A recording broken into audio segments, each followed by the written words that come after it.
সম্মানিত viewers, A to Z skill জোনের পক্ষ থেকে আপনাদের স্বাগতম।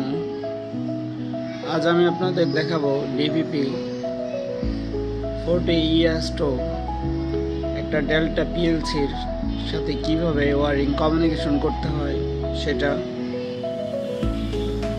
আমরা কম বেশি সবাই ডেল্টা পিএলসির সাথে পরিচিত যারা অটোমেশন সেক্টরে কাজ করে। সো আপনার ডিভিপি 40 ES2 এই ডেল্টা পিএলসিতে এইখানে দেখতে পাচ্ছেন টি দেওয়া আছে, তার মানে হচ্ছে এটা ট্রানজিস্টর টাইপ। এখানে যদি আর দেওয়া থাকতো তাহলে এটা হইতো রিলে টাইপ পিএলসি। তো আপনার এখানে ইন এবং আউট এখানে দেখতে পাচ্ছি ডিভিপি 24DI এবং 16D0। এর দ্বারা বোঝাচ্ছে এটার ইনপুট হচ্ছে 24টা এবং আউটপুট হচ্ছে 16টা। আর হচ্ছে এখানে আমরা দেখতে পাচ্ছি এল এবং এন এবং এখানে আর্থিনের চিহ্ন দেওয়া আছে। এলতে হচ্ছে আমার এখানে ফেজ, এনতে নিউট্রাল, 220 ভোল্টেজ ঢুকবে এসি ইন। আর এখানে হচ্ছে আপনার এনসি, অর্থাৎ আমার ইনপুট এটা এনসিতে কাজ করবে। আর এসএস, এখানে আমরা পিএলসির ক্ষেত্রে যদি এসএস থাকে সেক্ষেত্রে আমরা এনপিএন এবং পিএনপি এই কমিউনিকেশন যে সেন্সর ইউজ করা হয় সেটার ব্যবহারের জন্য বোঝায়।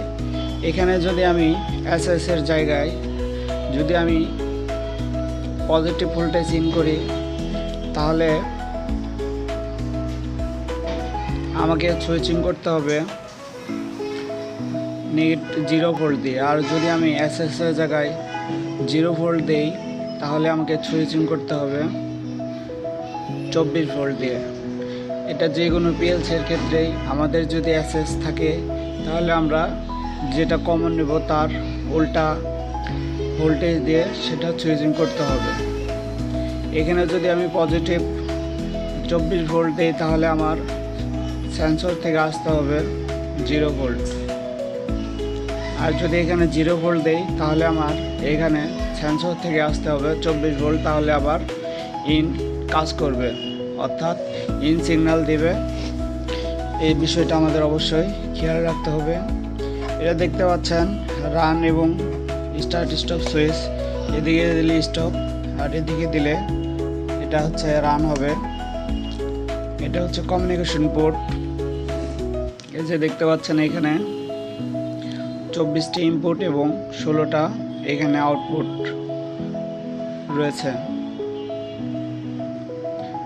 তো এখন আসি আউটপুট সেক্টরে। এখানে এইগুলো হচ্ছে কমিউনিকেশনের জন্য। আমরা এখানে 485 কমিউনিকেশন করতে পারি। এখানে পিএলসি থেকে 24 ভোল্ট ডিসি বের হবে এবং এখানে 0 ভোল্ট বের হবে গ্রাউন্ড ডিসি আউটপুট। কিন্তু এটা আমরা ব্যবহার করতে পারবো পিএলসির এই ভোল্টেজ ব্যবহার করতে পারবো পিএলসির ইনপুট সেকশনে। আমরা এখান থেকে যদি 24 ভোল্ট নিয়ে এই এসএস এর এইখানে দেই তাহলে আমার এটা হচ্ছে 24 ভোল্ট কমন থাকবে এবং 24 ভোল্ট গ্রাউন্ড নিয়ে যদি আমরা সেন্সরের কমন হিসেবে ব্যবহার করি সেক্ষেত্রে আমরা 10 X1 এবং যত ইনপুট আছে সেটা আমরা সুইচিং করতে পারো 24 গ্রাউন্ড অর্থাৎ 0 ভোল্টেজ দিয়ে। আবার আমরা যদি 24G লেখা এই টার্মিনাল থেকে এসএস এর ইনপুটে দিই তাহলে আমার 24 ভোল্ট প্লাস দিয়ে আমার এখানে সেন্সরের কমন দিয়ে সুইচিং করতে হবে। এখন আপনার আছে UP0 এবং ZP0। এখান থেকে আমরা যদি কমন দিতে চাই তাহলে আমার এটা কাজ করবে না, আমার সবগুলো রিলে পেয়ে থাকবে। এই একটা কমন সমস্যা এই পিএলসিতে। এটা কোনো সমস্যা না, আমরা না বুঝে অনেকেই এইখানে 24 ভোল্ট আমরা এই ZP0 এবং UP0 এবং ZP0তে ব্যবহার করি 24 ভোল্ট এবং এই 0 ভোল্ট। আমরা এখান থেকে যদি ব্যবহার করি তাহলে এখানে যতগুলো রিলে আছে সবগুলো রিলে পেয়ে থাকবে, ফলে আমাদের সুইচিং করতে হবে না, এটা অটোমেটিকভাবে কাজ করবে। ফলে আমরা যে কন্ট্রোলিং করব এই কন্ট্রোলিংয়ের উদ্দেশ্য ব্যাহত হবে।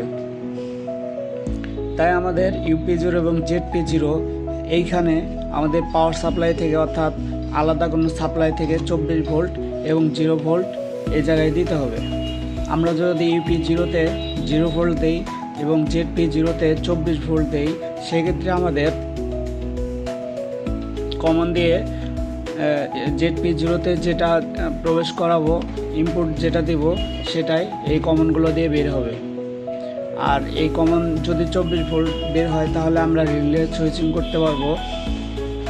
রিলের কমন থাকবে আমার 0 ভোল্ট এবং ZP0-তে যদি আমি 0 ভোল্ট দিই এবং UP0-তে 24 ভোল্ট দিই, সেক্ষেত্রে আমার রিলের কমন হবে 24 ভোল্ট এবং এই Y0, Y1, Y2 এই আউটপুট বের হবে 0 ভোল্ট। অর্থাৎ ZP0-তে আমরা যে যদি 0 ভোল্ট দিই তাহলে 0 ভোল্ট বের হবে, যদি 24 ভোল্ট দিই সেক্ষেত্রে 24 ভোল্ট বের হবে। সেক্ষেত্রে আমাদের রিলে সুইচিং করতে হবে বা যে আউটপুট লোড দিয়ে। এখন আসি ডায়াগ্রামে। আমরা এখানে যদি আমরা এখানে ফেজ দিলাম, এখানে নিউট্রাল, তাহলে আমার PLC-টা পাওয়ার পাবে। এখানে আমি 24 ভোল্ট থেকে লাইন নিয়ে কমন নিয়ে এখানে এসএস দিয়ে দিব, তাহলে এখানে কমন হবে 24 ভোল্ট। আমার সুইচিং করতে হবে 24 ভোল্ট জি, অর্থাৎ 0 ভোল্ট দিয়ে আমার সুইচিং করতে হবে। সেই ক্ষেত্রে সেন্সরের কমন হবে 0 ভোল্ট। আর যদি 24 ভোল্ট এসএসে দেই, সেক্ষেত্রে আমার সেন্সরের কমন হবে 24 ভোল্ট। এখন আসি আমার UP0 এবং ZP0। সেখানে আমরা আলাদাভাবে পাওয়ার সাপ্লাই থেকে লাইন নিব। UP0-তে যদি 24 ভোল্ট, সেক্ষেত্রে এখানে 0 ভোল্ট। যদি UP0-তে 0 ভোল্ট দিই, সেক্ষেত্রে এখানে 24 ভোল্ট দিতে হবে। যদি 24 ভোল্ট এখানে দিই, তাহলে আমার U0, Y1 এবং আউটপুট দিয়ে আমার বের হবে 24 ভোল্ট। আর এখানে যদি 0 ভোল্ট দিই, তাহলে এগুলা দিয়ে আসবে 0 ভোল্ট। সেক্ষেত্রে আমার এটা যদি রিলের কয়েল হয়, এখানে যদি আমি 0 ভোল্ট দিই, ব্যবহার করি, সেক্ষেত্রে আমাকে অবশ্যই এখানে 24 ভোল্ট দিতে হবে। আউটপুট বের হবে এখানে 24 ভোল্ট ডিসি বের হবে। আর যদি এখানে আমি কমন হিসেবে 24 ভোল্ট ব্যবহার করি, সেক্ষেত্রে আমাকে অবশ্যই এখানে 0 ভোল্ট ব্যবহার করতে হবে। সেক্ষেত্রে আউটপুট দিয়ে 0 ভোল্ট আসবে, তখন এই কয়েল কাজ করবে, এইভাবে আউটপুট কাজ করবে। আর কখনোই এখান থেকে ভোল্টেজ আমরা এখানে দিতে পারবো না, অবশ্যই আলাদাভাবে নিতে হবে। এখানে দিলে কি সমস্যা হবে, এই রিলেগুলো সবগুলোই এখানে ধরে থাকবে, তখন আমার সুইচিংয়ে কাজ করতে হবে না, সবগুলো আউটপুট পেয়ে থাকবে। সো ভিউয়ার্স, আজকের মধ্যে এই পর্যন্তই। যদি আপনাদের বুঝতে সমস্যা হয়, অবশ্যই কমেন্ট সেকশনে কমেন্ট করবেন এবং ভিডিওটি ভালো লেগে থাকলে অবশ্যই সাবস্ক্রাইব করবেন এবং লাইক দেবেন। আজকের মধ্যে এই পর্যন্তই। ধন্যবাদ, সবাই ভালো থাকবেন।